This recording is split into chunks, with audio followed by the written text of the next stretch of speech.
देखिए, ऐसा नहीं है कि एग फ्रीजिंग कराने से 100% रिजल्ट्स होते हैं आईवीएफ के। कि माइल्ड चेंजेस आ सकते हैं, वो भी for a shorter duration like 1 और 2 डेज। वो बच्चे बिल्कुल सेम होते हैं जैसे आपकी नेचुरल प्रेगनेंसी से बॉर्न हुए बच्चे होते हैं। और बेबीज जो हैं वो भी प्री मैच्योर डिलीवर हो सकते हैं। इसलिए कोई भी आईवीएफ स्पेशलिस्ट ये नहीं चाहता है कि ट्विन प्रेगनेंसी वो खुद से कराए। According to government's criteria, female की एज 50 से ज्यादा नहीं होनी चाहिए और मेल की एज 55 से अबव नहीं होनी चाहिए।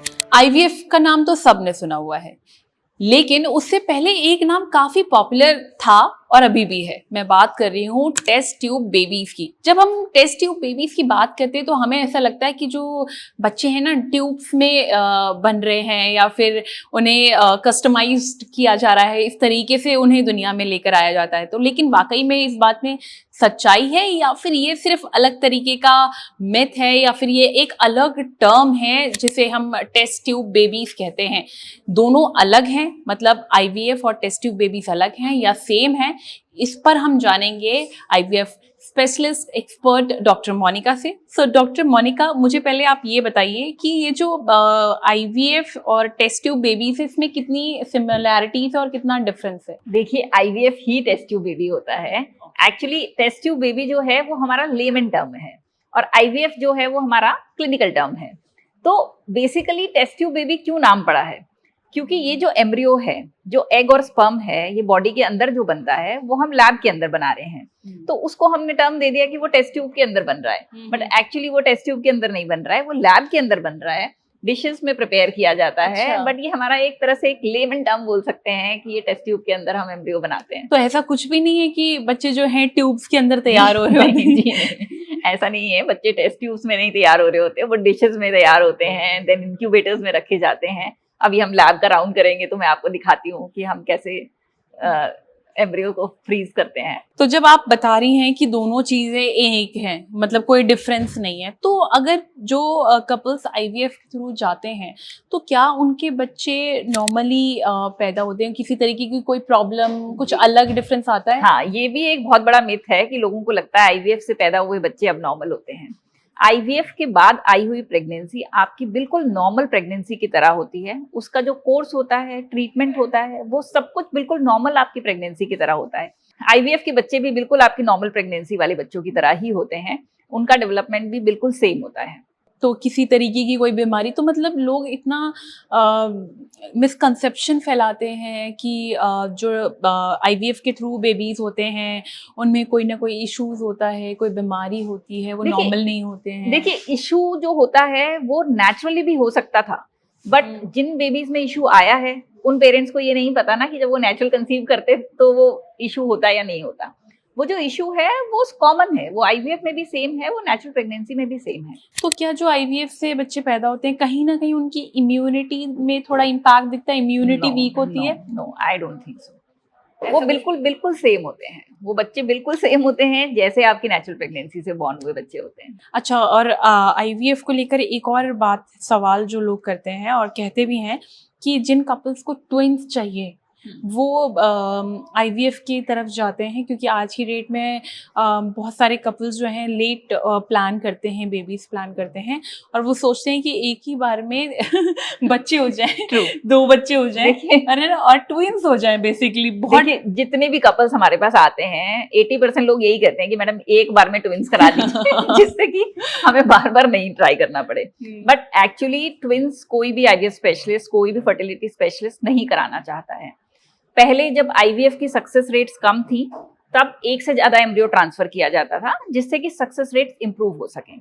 लेकिन आज जब टेक्नोलॉजी बहुत एडवांस हो गई है, हमारे पास ब्लास्टोसिस्ट कल्चर है, लेजर टेक्निक है और जेनेटिक टेस्टिंग है एम्ब्रियो का, तो आज हम लोग प्रेफर करते हैं कि सिंगल एम्ब्रियो ही ट्रांसफर करें। क्योंकि ट्विन प्रेगनेंसी अपने आप में कॉम्प्लिकेटेड प्रेगनेंसी होती है। ट्विन प्रेगनेंसी के साथ मदर के अंदर ब्लड प्रेशर, शुगर, थायराइड, ये सारी प्रॉब्लम्स हो सकती हैं और बेबीज जो हैं वो भी प्री मैच्योर डिलीवर हो सकते हैं। इसलिए कोई भी आईवीएफ स्पेशलिस्ट ये नहीं चाहता है कि ट्विन प्रेगनेंसी वो खुद से कराए और हम भी पेशेंट्स को ये ऑप्शन नहीं देते हैं कि ट्विन प्रेगनेंसी हो। देखिए, कई बार हमें 2 एम्ब्रियो ट्रांसफर करने पड़ते हैं depending on the patients condition, कि अगर कोई प्रीवियस फेलियर है, उन केसेस में अगर हम 2 एम्ब्रियो ट्रांसफर करते हैं और 2 के 2 इम्प्लांट हो जाते हैं तो उस केस में ट्विन प्रेगनेंसी आ सकती है। अच्छा, तो अब जैसे कि वर्ल्ड आईवीएफ डे भी है, तो मैं चाहती हूँ कि जिन लोगों के मन में डर है या इस तरीके की मिसकंसेप्शन है, जब भी हम आईवीएफ के बारे में बात करते हैं तो ट्रीटमेंट और प्रोसीजर बाद में बात होती है, सबसे पहले हम मिथ्स और मिसकंसेप्शन के अराउंड बात करते हैं क्योंकि लोगों के मन में डर है। तो मैं चाहती हूँ इस वर्ल्ड आईवीएफ डे आप हमारी ऑडियंस को एक पॉजिटिव मैसेज जरूर दें। देखिए, आईवीएफ में डरने की बिल्कुल जरूरत नहीं है। सबसे ज्यादा जो आपके अंदर एक डर है या मिथ है वो ये है कि आईवीएफ बहुत पेनफुल होता है। आईवीएफ बिल्कुल भी पेनफुल नहीं होता है। उसमें जो इंजेक्शंस लगते हैं वो बिल्कुल इंसुलिन की तरह होते हैं, पेनलेस होते हैं, आपको पता भी नहीं चलता और आपका आईवीएफ प्रोसीजर कंप्लीट हो जाता है। तो इसलिए डरिए नहीं, और अगर आप इस प्रॉब्लम से जूझ रहे हैं तो आप अपने फर्टिलिटी स्पेशलिस्ट को जल्दी से जल्दी कंसल्ट कीजिए। अच्छा, एक सवाल अभी आपने जब बोला तो मुझे एक सवाल अभी दिमाग में आया कि किस एज तक हम आईवीएफ के लिए आगे बढ़ सकते हैं, मतलब कोई एक एज लिमिट है? Yes, according to government's criteria female की एज 50 से ज़्यादा नहीं होनी चाहिए और मेल की एज 55 से अबव नहीं होनी चाहिए। So for male it is 55 and for female it is 50। अच्छा, इस यहीं पर कहीं पे भी एक फ्रीजिंग वाली बात भी जुड़ जाती है। बहुत सारे लोग अर्ली एज में एक फ्रीज करवा लेते हैं, तो कौन सी एज में एक फ्रीजिंग करवानी चाहिए और एक फ्रीजिंग के बेनिफिट्स क्या है? देखिए, आप जितना जल्दी एग फ्रीज कराते हैं उतना ज़्यादा बेटर आउटकम आपको लेटर स्टेजेस में मिलता है। इसके लिए कोई एक डिटरमाइंड एज नहीं है, लेकिन अगर आपको लगता है कि किसी भी कारण से लाइक करियर की वजह से या कोई और सोशल रीजंस की वजह से आप प्रेगनेंसी को डिले कर रहे हैं तो आपको अर्लीस्ट अपने एग्स फ्रीज करा लेने चाहिए। बट बेटर रिजल्ट्स आते हैं कि अगर आप 35 से पहले अपने एग्स फ्रीज कराएं तो ज़्यादा बेटर चांसेस होते हैं। तो फ्रीज कराए हुए जो एग्स होते हैं उनसे भी आईवीएफ ट्रीटमेंट प्रोसीड किया जा सकता है? Yes, egg freezing basically half part of IVF है।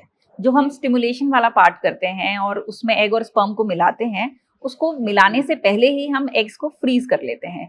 और लेटर स्टेजेस में जब पेशेंट प्रेगनेंसी प्लान करते हैं तो उन एग्स को निकालकर हस्बैंड के स्पर्म के साथ मिलाकर जो एम्ब्रियोज फॉर्म होते हैं वो उनके यूट्रस में ट्रांसफर कर दिए जाते हैं। और वो सक्सेसफुल रहता है? कोई उसमें कुछ ऐसा तो नहीं कि हाँ कुछ रिस्क फैक्टर्स रहते हैं, ऐसा कुछ? देखिए, ऐसा नहीं है कि एग फ्रीजिंग कराने से 100% रिजल्ट्स होते हैं आईवीएफ के।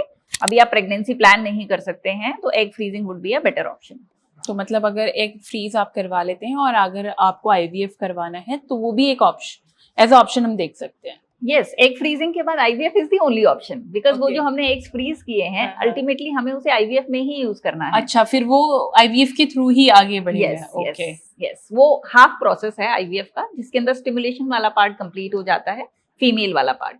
उसके बाद जो फर्टिलाइजेशन वाला पार्ट होता है जो हम लैब में करते हैं वो हम लेटर स्टेजेस में जब पेशेंट प्लान करते हैं प्रेगनेंसी तब फर्टिलाइजेशन करते हैं और उसके बाद में एम्ब्रियो ट्रांसफर किया जाता है। तो एग फ्रीजिंग के बाद बॉडी में कुछ चेंजेस आते हैं, हार्मोनल चेंजेस या कुछ किसी तरीके देखिए, के body में? माइल्ड चेंजेस आ सकते हैं, वो भी for a shorter duration like 1 और 2 डेज, बट बहुत ज्यादा कोई सिग्निफिकेंट चेंज नहीं आता है। सो आई होप आपको पता चल गया होगा कि कोई टेस्ट ट्यूब बेबीज अलग से ट्यूब में नहीं जो है पैदा होते हैं, वो भी आईवीएफ, वो आईवीएफ का ही पार्ट है, वो आईवीएफ ही है। मैंने ठीक बोला ना?